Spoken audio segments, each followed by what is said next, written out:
James Edward Hanger dedicated his life to restoring mobility and personal independence to those with limb loss. Today, the company he founded 150 years ago is a leading provider of products and services that enhance human physical capability. Yet Hanger's company had its origins in another time, another place.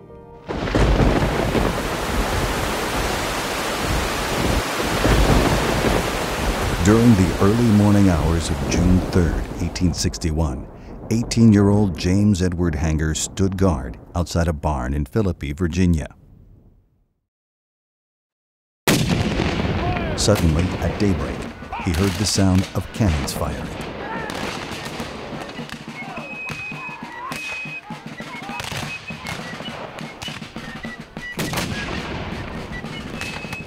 Rushing inside for protection, a cannonball crashed through the wall and smashed into his leg. Unable to move, he lapsed in and out of consciousness until Union troops discovered him. Hanger was the first casualty of the first ground battle of the Civil War and was about to earn another dubious distinction, its first amputee. Using crude knives and jagged saws, the surgeon labored for nearly an hour to remove his leg at mid-thigh. In spite of the incredible loss of blood and unsanitary field conditions, he somehow survived.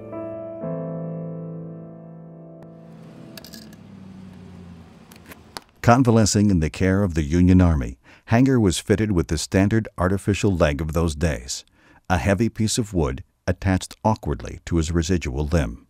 Returning home after a prisoner exchange, he retreated to his room, insisting he not be disturbed. Thinking he was in despair over losing his leg, his family left him alone, only to be surprised 3 months later in the fall of 1861, when he emerged from his room and walked down the stairs. Whittled from wooden barrel staves, Hanger had designed and built the first double-jointed articulating prosthetic knee.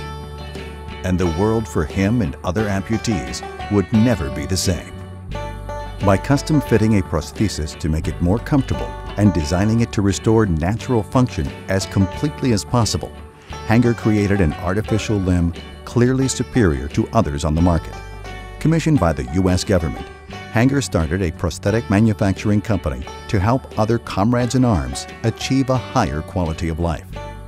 Initially based in Richmond, Virginia, it grew rapidly, both during and after the war.